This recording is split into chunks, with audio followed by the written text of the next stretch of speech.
Baik, selamat pagi, gimana kasih Tuhan semuanya. Kita akan memulai acara kita pada hari ini, Sekolah Minggu Dewasa. Sebelum kita masuk ke dalam kebaktian umum kita, dan bagi yang nanti akan menyaksikan atau mengikuti di YouTube, kalau Anda tidak begitu familiar dengan Gereja Baptis Independen, kita memang ada sekolah minggu anak-anak, tapi kita juga ada sekolah minggu dewasa. Dan karena kita punya suatu konsep bahwa bukan hanya anak-anak yang perlu belajar firman Tuhan, tapi pembelajaran firman Tuhan itu terus, ya, bahkan yang dewasa lebih penting lagi gitu. Ya. Oleh karena itu kita ingin masuk, dan hari ini kita masih akan melanjutkan. Ini adalah pelajaran kedua atau isian kedua bagi yang belum ambil, Anda bisa ambil di belakang. Jadi juga sedikit motivasi bagi yang mungkin selama ini ngikutin di YouTube, nah Anda bisa ngikutin. Tapi kalau Anda datang secara fisik, Anda bisa lebih mudah mendapatkan akses untuk lembar isian ini, gitu ya. Oke, jadi kita sedang di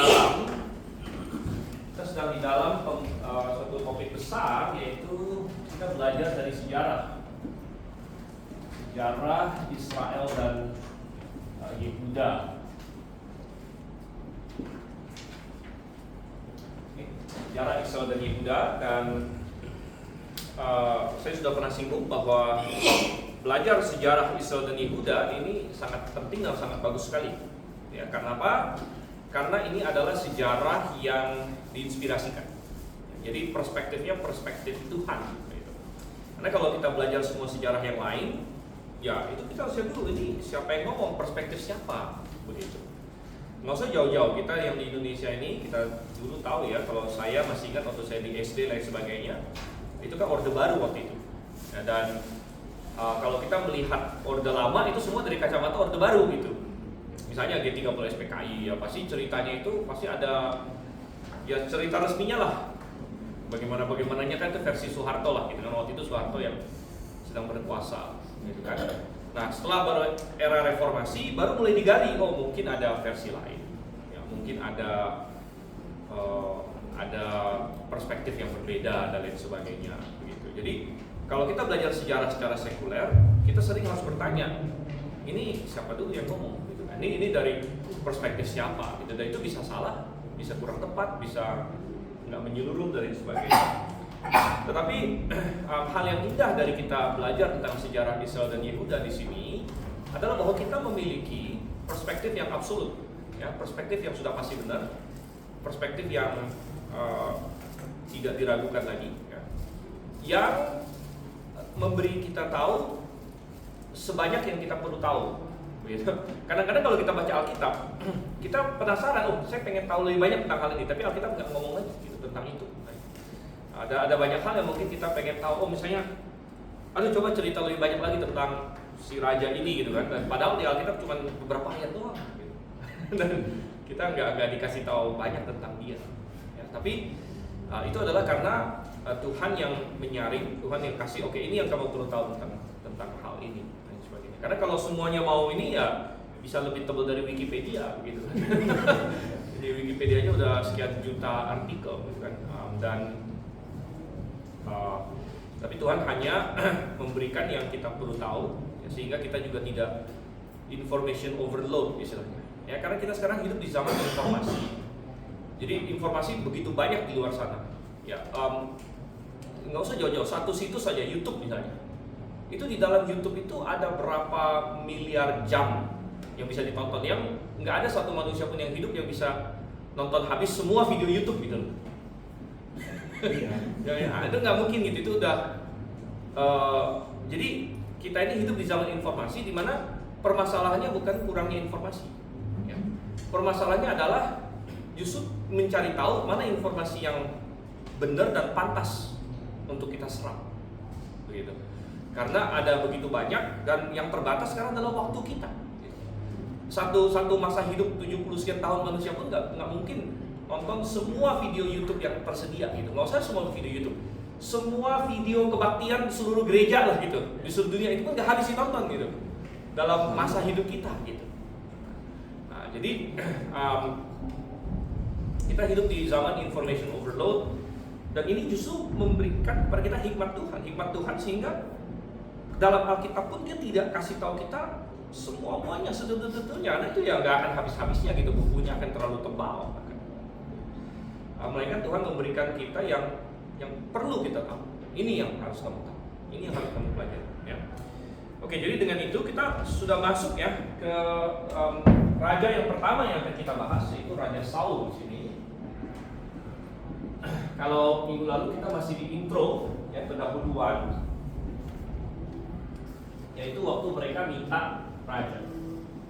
Kita sudah bahas ini, Israel minta raja, dan akhirnya Tuhan kasih kepada mereka raja yang pertama. Itu akan menjadi pembahasan kita, dan tidak ada perikop spesifik yang akan kita baca karena mengenai Saul ini panjang ya pembahasannya, dari 1 Samuel pasal 9 sampai dengan pasal yang ke-31. Jadi ada satu perikop yang panjang, jadi nanti kita akan lompat-lompat perikop-perikop tertentu, dan kita akan langsung saja kita masuk berdoa terlebih dahulu ya. Dan saya minta saudara Tony untuk kita dalam doa. Kita berdoa. Bapa kami yang di sorga, saat ini kami akan belajar sejarah Israel dan Yehuda, mana firman inspirasikan bagi kami. Tuhan, biarlah melalui sejarah ini kami dapat mengerti kebenaran Tuhan, dengan kami bertumbuh di dalamnya. Berkati Pak Stephen sebagai narasumber, agar setiap firman yang disampaikan sesuai dengan kehendak-Mu, dan kami mendengar dan menyimak dengan baik, dan kami mendapat berkat di dalam. Dan bersyukur Tuhan hanya di dalam Yesus Kristus. Amin. Amin. Oke, coba kita lihat beberapa perikop secara spesifik terlebih dahulu. Kita buka dulu 1 Samuel pasal yang ke-9, kita akan lihat beberapa ayat.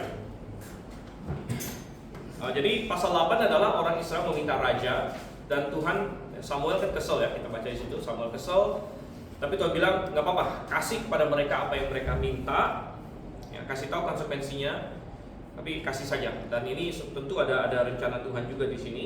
Di pasal 9 ayat 1 kita baca di sini, ada seorang dari daerah Benyamin namanya Kish bin Abiel bin Zeror bin Bekorat bin Afia, seorang suku Benyamin, seorang yang berada. Orang ini ada anaknya laki-laki namanya Saul, seorang muda yang elok rupanya. Tidak ada seorang pun dari antara orang Israel yang lebih elok daripadanya. Dari bahu ke atas ia lebih tinggi daripada setiap orang sebangsanya. Oke, jadi itu ada di poin nomor 1 kita. Kita sudah diperkenalkan kepada tokoh yang akan Tuhan angkat menjadi raja pertama. Namanya adalah Saul di sini ya. Saul adalah raja pertama Israel. Ya, di jawaban kita, Saul adalah raja pertama Israel. Saya yakin ini bukan hal yang mengagetkan. Ini pengetahuan yang lumayan umum ya. Untuk level anak-anak ya, sekolah minggu bisalah ditanya gitu kan, siapa raja pertama Israel dan sebagainya, untuk cerdas-cermat. Tapi saya rasa kalau orang Kristen yang sudah banyak pengalaman, tentu ini sudah bukan suatu hal yang kaget lagi di sini. Ayahnya bernama Kish di sini ya. Jadi dia sering disebut sebagai Saul bin Kish. Dan kata bin di dalam bahasa Indonesia itu turunan dari bahasa Arab sebenarnya.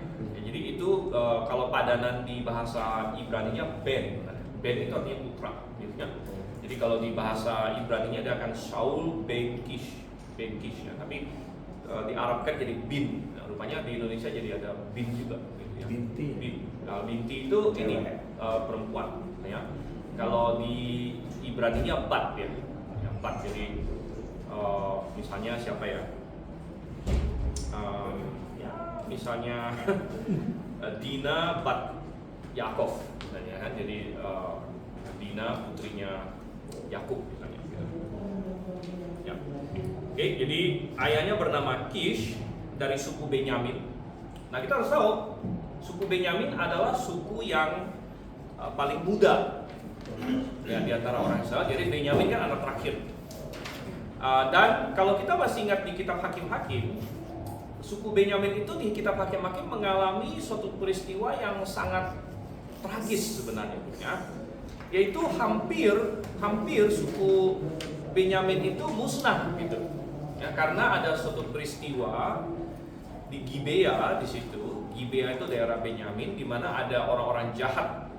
Ya, Benyamin di situ yang kalau kita baca di kitab Hakim-Hakim itu sangat tragis dan mengenaskan, sudah seperti Sodom dan Gomora memang. Di mana ada orang-orang jahat di kota Gibea yang memperkosa sampai mati seorang perempuan, ya, seorang gundik dari seorang Lewi di situ. Ya, dan ini kisahnya cukup kelam, ya, cukup kelam. Jadi satu kota mereka memperkosa, ya, dan mempermainkan satu orang perempuan di sini, seorang gundik dari seorang Lewi sampai dia mati. Akhirnya orang Lewinya kasih tahu kepada semua Israel ini kejahatan yang besar. Lalu orang Israel semua mau menghukum kota Gibea. Tapi ternyata suku Benyamin lebih mementingkan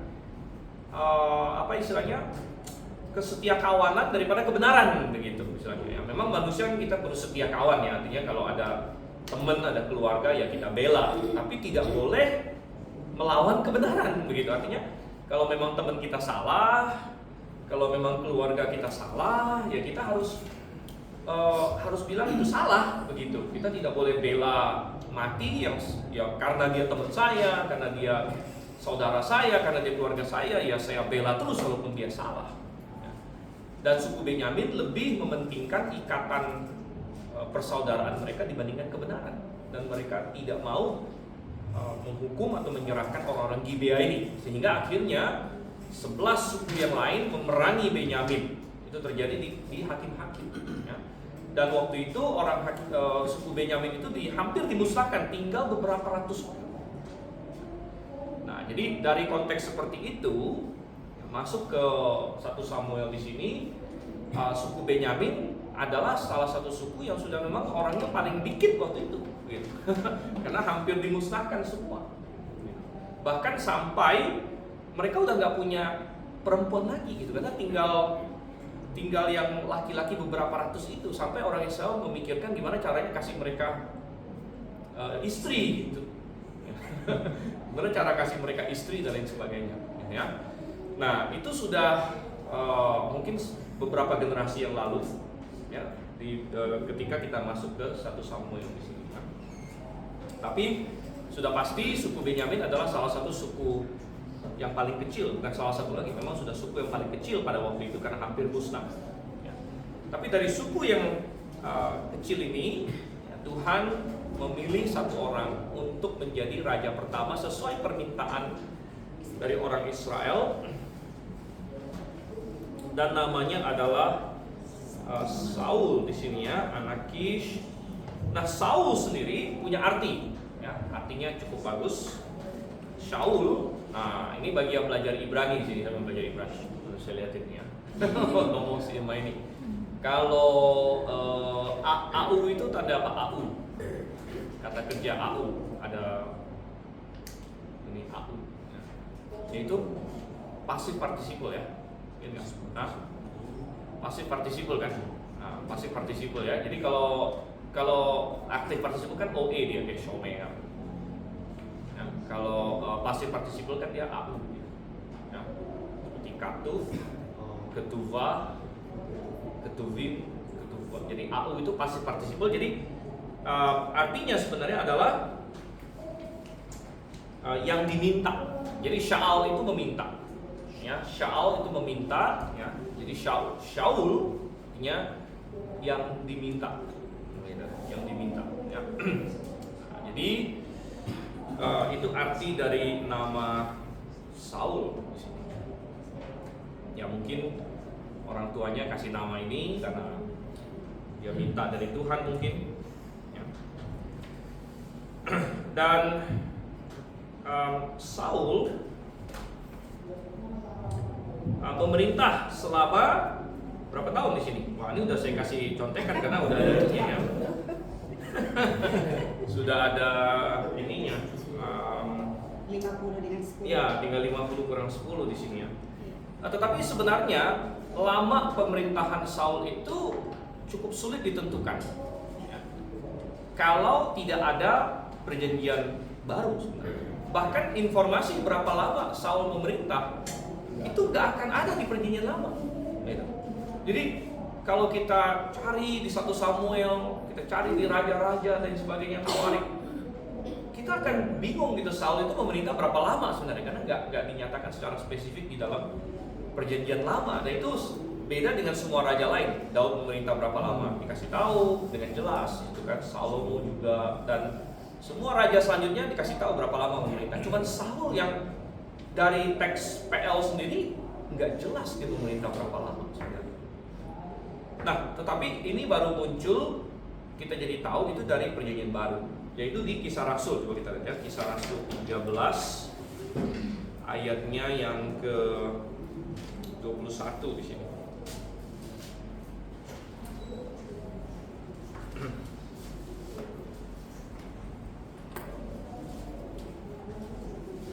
Kisah Rasul 13 ayat 21. Bunyinya, kemudian mereka meminta seorang raja, dan Allah memberikan kepada mereka Saul bin Kish dari suku Benyamin 40 tahun lamanya. Jadi dari sana kita tahu bahwa Saul memerintah 40 tahun lamanya. Dari mana? Hah? Dari mana? Dari mana? Ya tentu orang Israel, mereka tahu lah. Kan yang ngomong ini kan seorang Benyamin juga, yaitu Rasul Paulus yang tadinya namanya Saulus. Nah, jadi Rasul Paulus atau dulunya Saulus ini kan dikasih nama sesuai dengan leluhur dia yang raja pertama ini kan.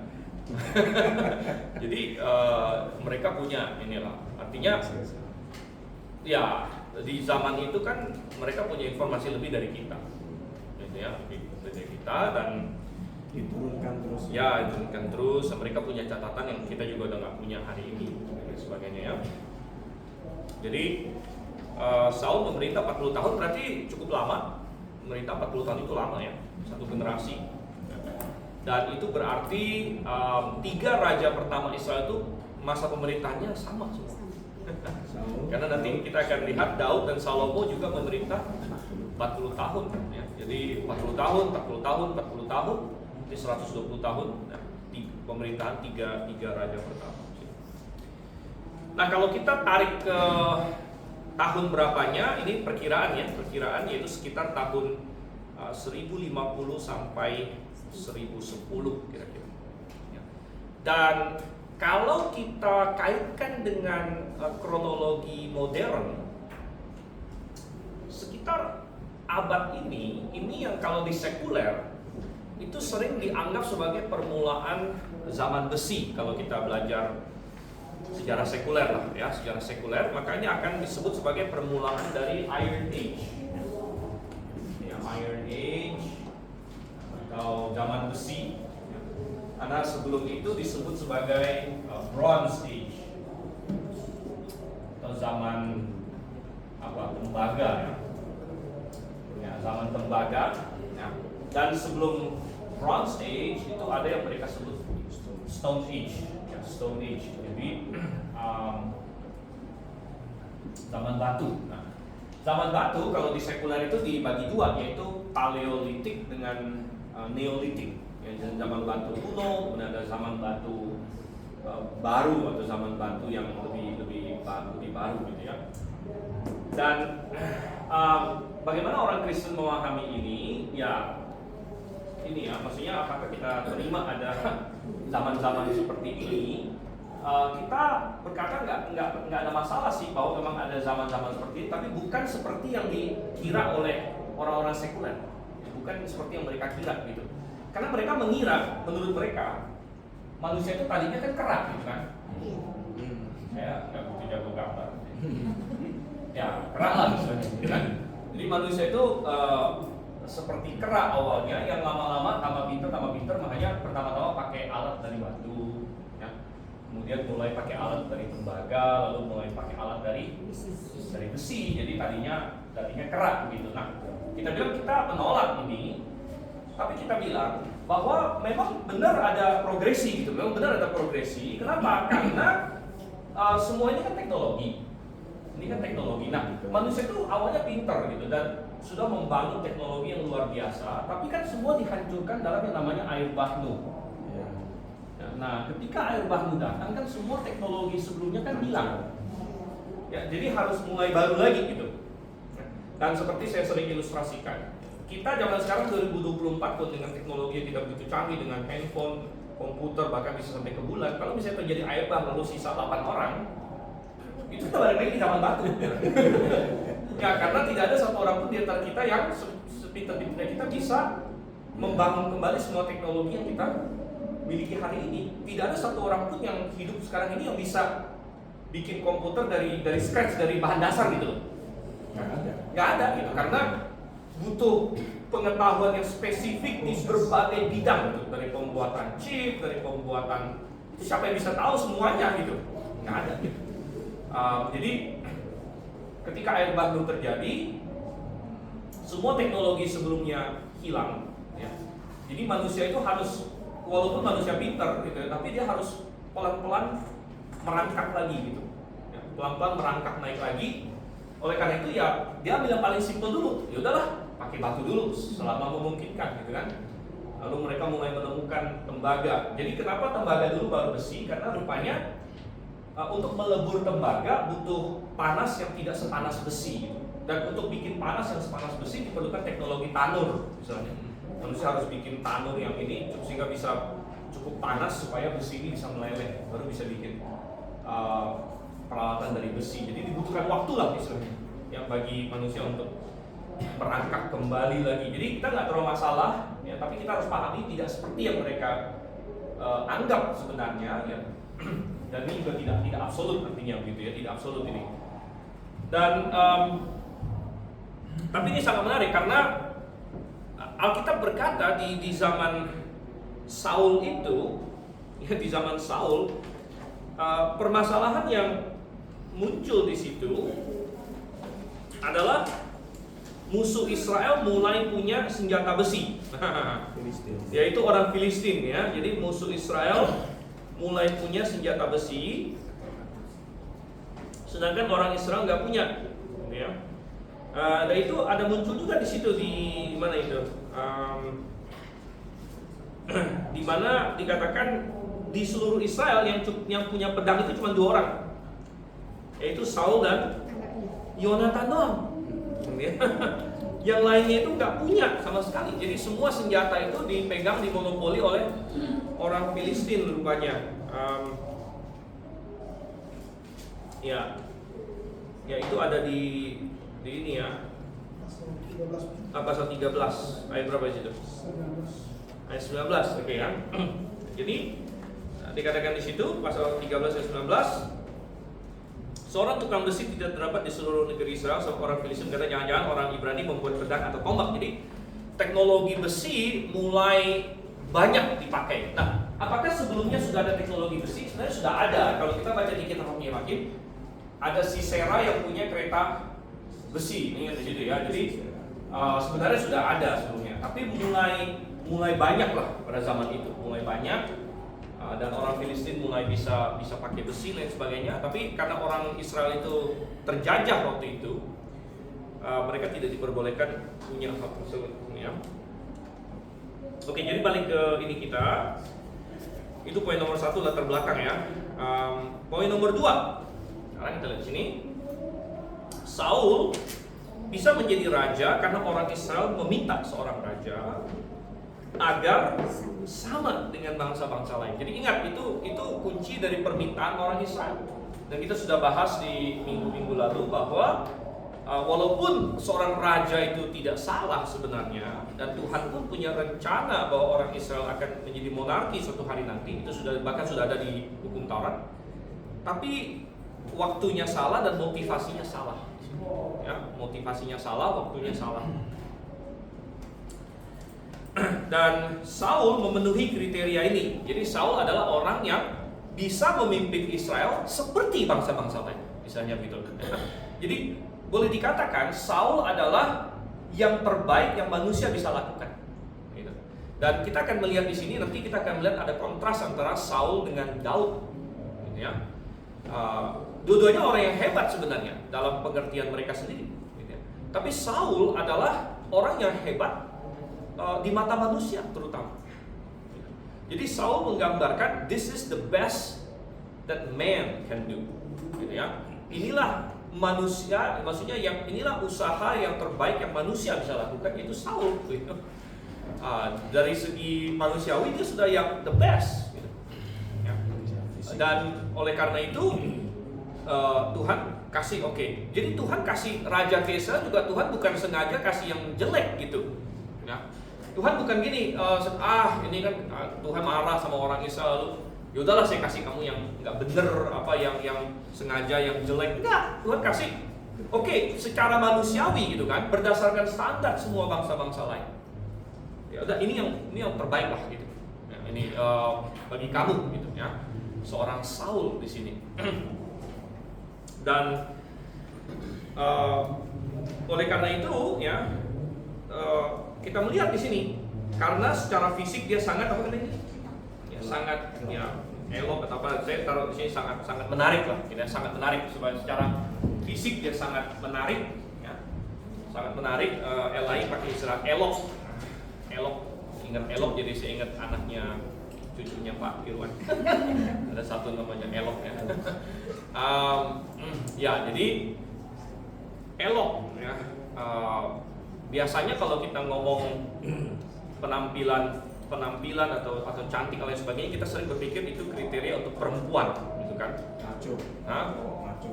Ya, tapi laki-laki pun ya ada yang maksudnya dari penampilannya itu hebat dan karismatik, gitu ya. Jadi ada orang sering bilang bagaimana seseorang bisa punya karisma, gitu kan? Untuk menjadi seorang pemimpin kan perlu punya suatu karisma sehingga orang mau mengikuti dia, mau mendengarkan dia dan lain sebagainya. Dan tentu ada banyak hal di situ. Tapi salah satunya yang bisa sangat mendukung adalah penampilan fisik, gitu ya. Dari penampilan fisik, nah kemudian tentu itu harus ditambah dengan hal-hal lain lagi ya. Misalnya kepercayaan diri dan mungkin cara bicara ya, mungkin hal-hal seperti itu ya, itu semua menjadi satu paket lah. Ya, tapi penampilan fisik tentu sangat membantu ya. Dan Saul di sini memiliki penampilan fisik yang luar biasa, bukan hanya dari segi rupa, dia rupawan misalnya ya, tampan lah kalau orang bagi laki-laki. Dari segi tinggi dia sangat mendukung ya.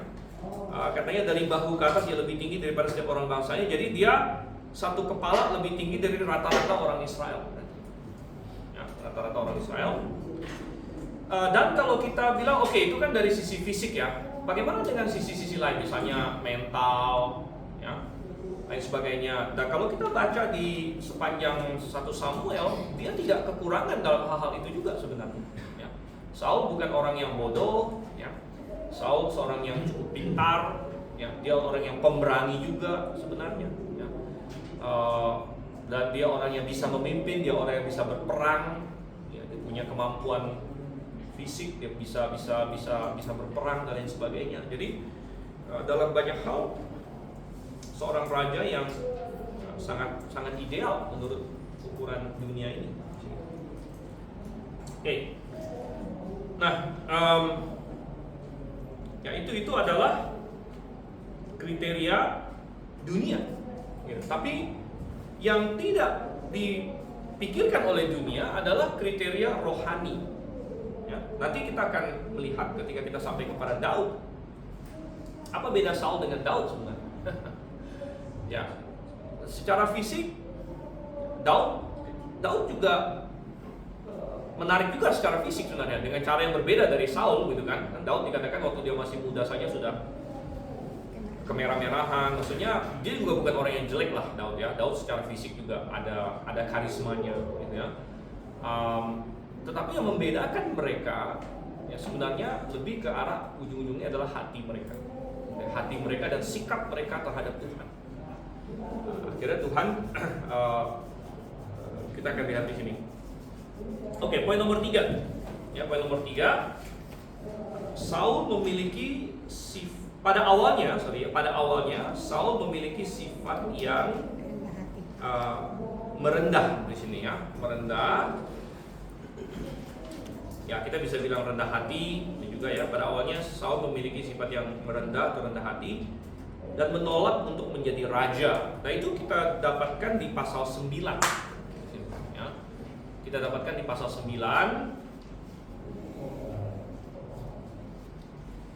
di mana waktu Samuel, kita nggak akan baca seluruh pasal 9. Samuel datang, dia mau mengurapi Saul, dan insidennya cukup menarik karena itu dimulai dari Saul kehilangan ini apa? Keledai. Ya, keledai bapaknya hilang. Sehingga dia harus lari sana sini cari, akhirnya ketemu Samuel.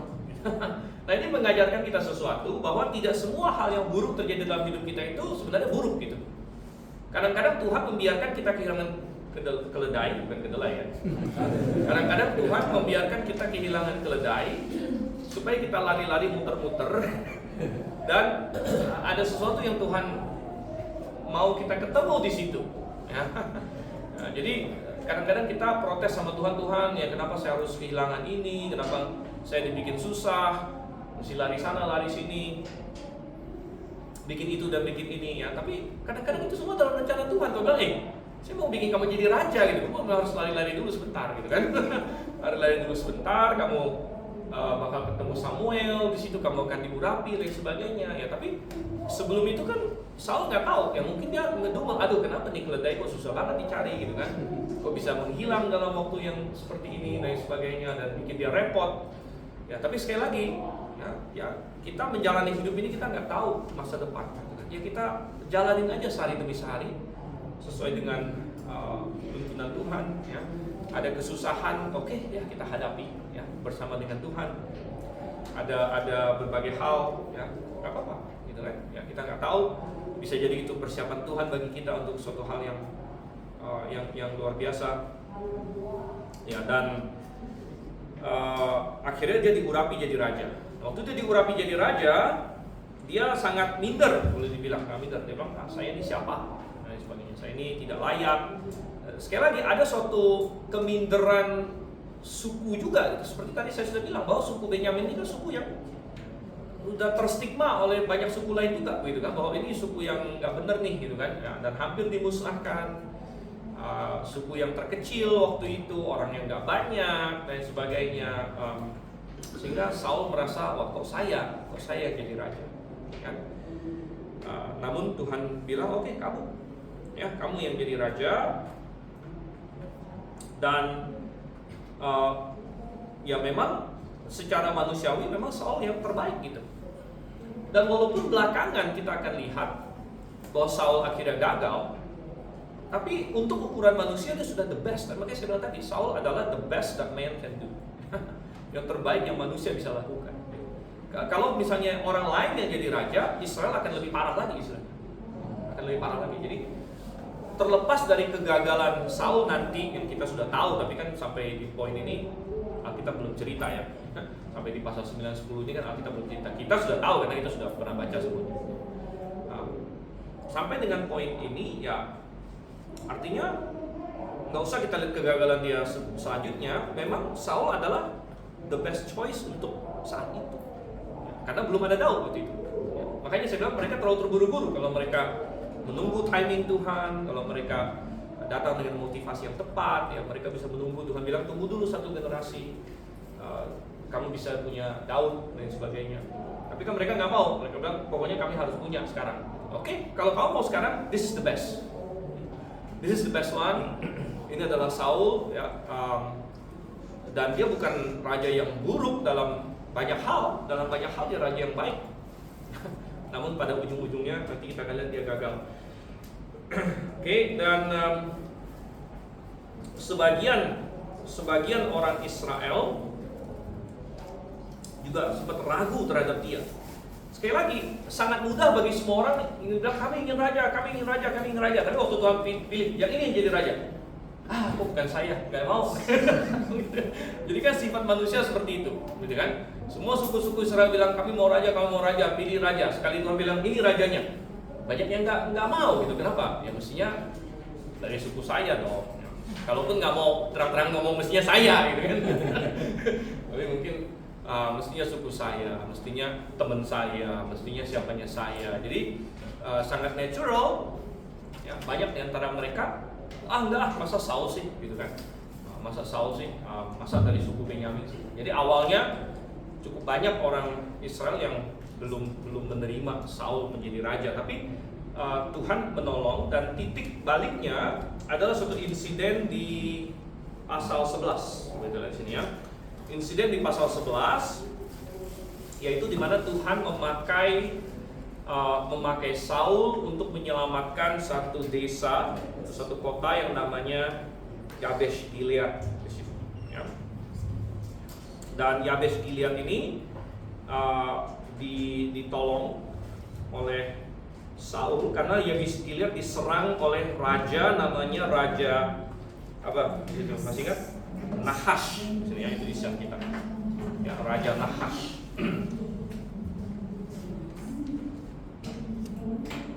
Ya. Nahash. Nah, ini sangat menarik karena Nahash itu dalam bahasa Ibrani agak mirip juga dengan kayak ular gitu ya. Jadi kalau ular tembaga yang dibuat itu kan akhirnya dikasih nama Nehustan, gitu ya, Nehustan, nama Nehustan. Jadi Raja Nahash ini adalah raja negeri Amon, ya, Raja Amon, dan dia menyerang Yabesh Gilead, dan cukup kejam juga karena orang Yabesh ini kan mereka merasa terancam, jadi mereka bilang ya udahlah, kami menyerah aja gitu. Tapi Nahash nggak puas, kan? Oke, kalau kamu menyerah, saya akan cungkil semua mata kamu. Wah, ini berat juga pilihannya. Kalau nggak mau menyerah, bakal dibunuh semua, kan? Udah diserang bakal mati. Kalau menyerah, bakal dicungkil matanya. Gimana itu? Wah, ini akhirnya mereka tidak bisa berbuat apa-apa selain berseru, siapa yang bisa tolong kami? Siapa yang bisa tolong kami? Dan ini sampai kepada telinganya Saul. Ya, di pasal 11 di sini, dan Saul dipimpin oleh Roh Tuhan waktu itu untuk menggerakkan semua Israel. Nah, dia paksa semua orang Israel. Dia bilang semua orang Israel harus datang. Ya, kalau nggak datang, dia belah-belah ininya, lembunya. Siapa yang nggak datang, lembunya akan dihancurkan seperti ini. Ya. Wah, dibegitukan dia datang semua. Datang semua, dan nah di sini Saul mulai menunjukkan suatu kepemimpinan di sini ya. Jadi kepemimpinan itu adalah menyelesaikan masalah. Kepemimpinan itu adalah memiliki visi apa yang harus dilakukan. Ya. Kepemimpinan itu adalah berani mengambil aksi juga. Ya, dan Saul mulai bertumbuh. Ya, secara pribadi dia juga bertumbuh dari seorang yang minder, seorang yang pemalu, dan sebagainya. Dan sampai titik ini kan dia masih bagus ya. Jadi kita masih menyorakin dia, kita masih mendukung dia sebagai seorang raja Israel di sini. Ya, bahwa dia bagus, dia ada pertumbuhan pribadi, Saul di sini. Ya. Dan dia akhirnya mulai menjadi seorang pemimpin yang baik. Dan melalui dia Tuhan menyerahkan ya, Bani Amon, Raja Nahash itu ke tangan orang Israel, dan dia menyelamatkan Yabesh Gilead. Dan dari titik ini, sejak saat itu seluruh Israel menerima dia sebagai raja di sini ya, menerima dia sebagai raja. Ya, dan kembali kita melihat di sini bagaimana Tuhan bekerja ya, bagaimana Tuhan bekerja. Tadi kita sudah singgung kalau kita mau terapkan dalam hidup kita masing-masing. Bagaimana keledai yang hilang, sebenarnya cara Tuhan untuk mempertemukan Saul dengan Samuel.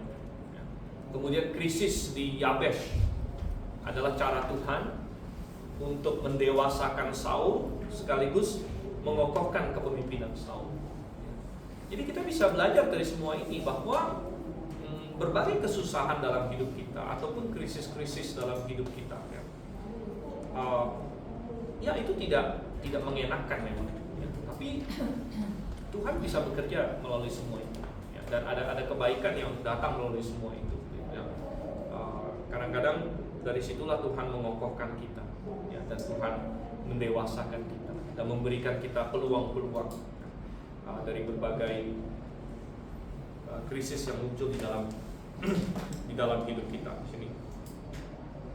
Oke, dan itu di poin nomor 3 kita ya. Dan mungkin terakhir ya untuk hari ini kita masuk poin nomor 4. Pemerintahan Saul dimulai dengan baik. Dimulai dengan baik. Kesibukan Saul adalah ya berperang melawan musuh-musuh Israel. Jadi itu istilahnya prioritas Saul memang kita baca intinya dia berperang terus gitu. Karena Israel waktu itu masih setengah dijajah oleh Filistin ya. Di bawah tekanan Filistin lah. Jadi tugas Saul adalah memperkuat Israel secara militer. Dia banyak berperang melawan orang Filistin ya, dan salah satu yang luar biasa dari Saul adalah dia punya anak yang hebat gitu. Ya nanti terlepas dari pribadi Saulnya yang akan gagal belakangan, tapi anak dia hebat gitu. Anak dia yaitu Yonatan ya, salah satu tokoh yang luar biasa juga dalam Alkitab. Yonatan itu artinya apa? Ayo, yang sudah belajar Ibrani. Yonatan. Yo itu kan pasti dari Yehova ya. Natan apa Natan? Memberikan. Jadi Yonatan itu ya Tuhan memberikan. Ya, Yehova memberikan. Ya. Jadi menarik ya, bapaknya namanya Saul yang diminta, anaknya dikasih nama Tuhan memberikan. Jadi Yonatan di sini dan ada pasal tentang kepahlawanan Yonatan, ada macam-macam di sini. Ya, jadi sebagai seorang sepertinya sih anak sulungnya Saul, ya sepertinya anak sulungnya minimal dia sudah dicanangkan jadi putra mahkota dan ternyata dia punya iman yang kuat. Ya. Dan kita mungkin tidak akan bahas dia terlalu panjang lebar karena dia nggak pernah jadi raja ujung-ujungnya. Tapi salah satu yang terkenal yang dia bilang adalah Tuhan bisa menyelamatkan dengan banyak orang maupun dengan sedikit orang. Nah, ketika dia hanya berdua saja dengan bujangnya, lalu orang Filistin di situ kan, lalu dia bilang sama bujangnya, kita naik gitu kan. Wow, ini keberanian yang luar biasa ya. Anda bisa bayangkan ini hidup dan mati loh, ini bukan main game ya. Bisa save lagi, ulang lagi gitu. Kalau sekarang orang main game kan, save reload gitu, nggak bisa. Ini kan nyawa cuma satu ya. Kalau orang satu lawan berapa ya, yang bijaksana ini ya kabur dulu gitu kan, cari teman lagi yang lain. Yonatan beda. Nah, Yonatan bilang sama bujangnya, kita naik. Kamu ikut nggak? Ikut. Oke. Kalau Tuhan tidak sulit bagi Tuhan untuk menyelamatkan dengan sedikit orang. Nah, ini suatu iman yang luar biasa. Iman. Jadi Yonatan bukan merasa saya adalah misalnya pemain pedang yang begitu hebat sehingga saya bisa kalahkan 10 orang gitu. Dia nggak merasa seperti itu. Tapi dia punya suatu keyakinan bahwa saya ini bangsa Israel. Saya berperang bagi Tuhan. Saya umat Tuhan. Dan Tuhan akan tolong saya. Dan iman ini yang membuat dia yakin bahwa oke, berapapun musuh saya, selama Tuhan bersama dengan saya, itu pasti menang. Dan dia berpegang pada janji Musa bahwa kalau kamu setia, satu orang dari kamu akan mengejar 1000 orang. Bayangkan juga. Itu janji Tuhan pada orang Israel. Kalau kamu setia, satu orang dari kamu akan mengejar 1000 musuh. Dan dia naik ke situ dan dia mendatangkan kemenangan yang luar biasa. Jadi ini salah satu hal yang terbaik dari Saul lah, yaitu bahwa dia punya anak yang begitu luar biasa. Ya, salah satunya. Oke, tapi kita akan lihat. Nah, kita akan stop sampai sini. Minggu depan kita akan lanjutkan ya, setelah mulai dengan baik. Tapi bagaimanapun juga kita harus melihat ternyata dia ujung-ujungnya gagal. Ya. Apa yang menyebabkan dia gagal? Pelajaran apa yang bisa kita tarik dari kegagalannya? Ini akan semua menjadi perenungan kita. Oke? Kita akan berdoa. Saya minta Pak Denis begitu. Terima kasih Tuhan atas firman-Mu